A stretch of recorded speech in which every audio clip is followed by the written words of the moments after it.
Assalamualaikum warahmatullahi wabarakatuh. Perkenalkan, nama saya Surata Alfiansah dari PPSIB Angkatan 2022. Di sini saya akan membacakan cerpen yang berjudul Cerita Kedasi karya R. Giryadi. Itu burung apa, Mak? Tanya Mimin pada Kedasi. Emaknya ketika sore menyerang jingga. Kedasi pun bercerita tentang burung-burung yang sering nangkring di pohon tak jauh dari rumah tuannya. Itulah hiburan yang bisa menambah sedih anaknya karena sampai hari harus dikurung dalam kamar rumahnya. Kamar yang berukuran 3x4 itu bekas gudang tuannya. Gudang burung itu hanya terdiri dari satu dipan dan almari yang sudah pecah kacanya. Sebuah televisi yang separuh gambarnya hilang tanpa remote. Di satu sisi tembok kamar ada jendela menghadap ke jalan, sehingga Mimin bisa melihat pokok pohon terbesi yang tumbuh berjajar sepanjang jalan depan rumah tuannya. Lewat jendela itulah Mimin melihat betapa di luar sana anak-anak sebayanya asyik bermain, sementara ia harus bekerja membanting tulang bersama emaknya. Ia hanya bisa melihat dari balik jendela dengan tatapan mata berbinar.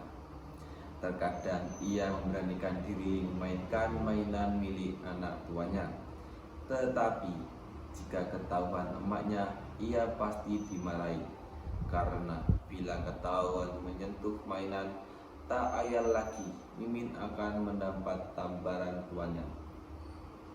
Kedasi sering menjauhkan mainan milik anak tuannya dari jangkauan Mimin. Kedasi memilih hiburan anaknya dengan dongeng. Kedasi sering bercerita tentang burung yang hidup bebas di alam raya. Oh, itu burung blekok atau bangau. Burung itu memberitahukan musim akan berganti, kata Kedasi suatu sore. Mimin memandang barisan burung bangau yang terbang menuju cakrawala jingga. Sebentar kemudian, ia mendengar cerita emaknya tentang burung bangau yang mengabarkan pada katak dan ikan-ikan akan hadirnya kemarau panjang. Tetapi itu hanya akal bulus burung bangau yang ingin memakan ikan, kata Kedasi sambil menyelesaikan setrika. Tega sekali ya, Mak, burung itu menipu ikan, kata Mimin sambil menyemprotkan pewangi. Ini hanya dongeng. Tutuplah jendela itu, angin sore tak baik. Sebelum malam, burung-burung itu sudah menemukan sarangnya. Jangan kau risaukan. Ketika malam, apa burung pada tidur, Mak? Tanya Mimin. Ada yang tidak tidur, namanya burung hantu, jawab Kedasi.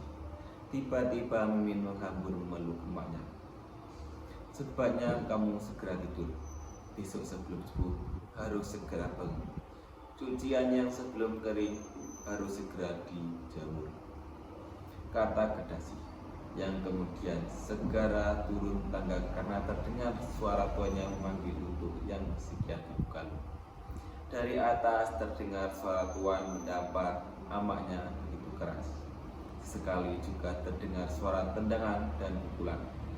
Suara tuannya semakin keras memaki-maki. Itulah yang dilakukan tuan kalau nyonyanya sedang tidak ada di rumah. Mata Mimin menatap jendela yang gordennya membulak karena tak pernah diganti. Dari celah-celah jendela itu, ia membayangkan burung hantu sedang nangkring di pokok pohon terbesi dekat rumah tuannya.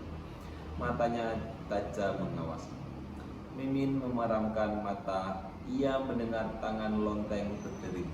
Emaknya berjalan tertatih sembari memegangi perutnya. Diterangi lampu 10 watt, Mimin melihat wajah emaknya lengket. Aku takut sama burung hantu, Mak, seru Mimin. Sudahlah, tidur saja, kata Kedasi diri. Emak dipukul lagi. Kedasi tidak menjawab. Ia membaringkan tubuhnya yang terasa seperti kayu. Meski begitu, Kedasi bercerita tentang burung hantu dan belang yang sombong dan tamak.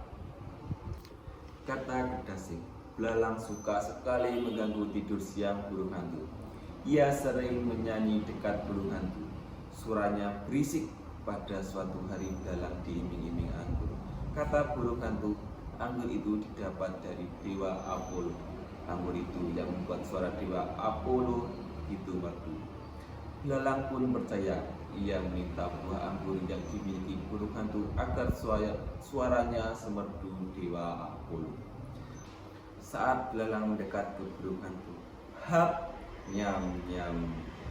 Cerita Kedasi menunjukkan burung hantu menerkam belalang. Jadi belalang itu dimakan burung hantu karena kesembuhannya, Mak. Tanya Mimin di akhir cerita. Begitulah keseruan dan ketamakan membuat akal dan hati nurani seseorang menjadi tumpul, kata Kedasi. Seperti tuan dan nyonya, tanya Mimin. Kedasi tak menjawab, dipelukannya anak satu-satunya. Itu. Tubuhnya terasa keras sekali. Mimin mendekapkan tangannya pada tubuh emaknya. Erat sekali. Baru kali ini ia merasakan bau tubuh emaknya terasa wangi. Entah itu bau dari mana, tapi ia selalu membau tubuh yang aneh.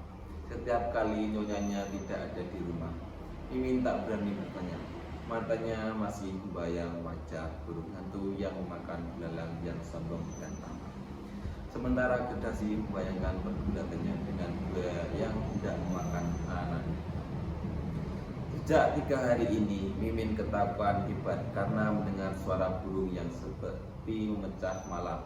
Suara burung itu seperti suara yang merintih-rintih kesakitan. Suara itu terdengar beberapa kali, membuat Mimin tak bisa tidur. Emaknya sempat melongok keluar, mata Kedasi Emaknya sempat melongok keluar, mata Kedasi memincing-mincing meneliti setiap ranting. Di luar hanya ada bulan separuh. Siluet ranting-ranting terembesi diam. Tak ada angin, jalanan sepi, suara burung tak terdengar. Suara tarhim lamat-lamat terdengar. Mata Mimin masih mengerjat-ngerjat. Emaknya juga tak berani tidur karena sebentar lagi ia harus jadi robot. Pagi benar, Mimin sudah harus menjemur pakaian di atas loteng. Sementara emaknya menyiapkan sarapan pagi. Dan sebelum jam 6.30 harus sudah memandikan anak tuanya. Sampai mengenakan baju seragam sekolah. Semua harus selesai jam 6.45. Termasuk sudah menyiapkan makan dan memberikan minum susu. Dan pada jam 6.45 sudah harus segera berada di depan pagar rumah menunggu jemputan datang. Usai itu barulah membersihkan seluruh barang kotor di meja makan. Karena pas jam 7 tuan dan nyonya akan duduk di kursi menunggu sarapan pagi. Roti bakar yang dilapisi sedikit selai dan minum teh hangat sedikit gula. Setelah tuan dan nyonya pergi, Kedasi mulai membersihkan rumah, mulai dari taman depan sampai kamar mandi. Semua harus selesai sebelum anak tuanya pulang sekolah. Sampai sore, ia harus ngomong anak tuanya sampai tertidur. Sementara Mimin menyetrika baju-baju tuannya. Semua harus beres sebelum tuan dan nyonyanya datang. Entah jam berapa datangnya. Mak, lihat di pohon ada burung, kata Mimin sembari menunjuk ke pohon terembesi. Kedasi cilang-cilung mengamati pohon terembesi. Mana enggak ada burung, kata Kedasi. Itu warna coklat di ranting sebelah sana, dengar kicauannya, teriak Mimin. Kedasi berusaha memasang telinganya, tak ada suara yang terdengar. Tetapi anak satu-satunya ini merasa mendengar suara kicauan burung yang ia lihat di pohon terembesi. Suara itu persis suara burung yang didengarnya 3 malam sebelumnya. Hi ti ti ti, tiri ri ri ri, hi ti ti ti, tiri ri ri ri. Tiba-tiba suara kicauan burung terdengar jelas. Kedasi bersingkat mendengar suara kicauan burung itu. Ia segera menghampiri anaknya yang berdiri di ambang jendela. Kedasi menajamkan pandangannya pada pohon terembesi. Hatinya merasa bergetar mendengar suara burung yang terasa merintih-rintih itu. Kedasi segera membimbing anaknya dari ambang jendela, sementara kicauan burung itu terdengar lagi. Terasa sekali sampai ulu hati.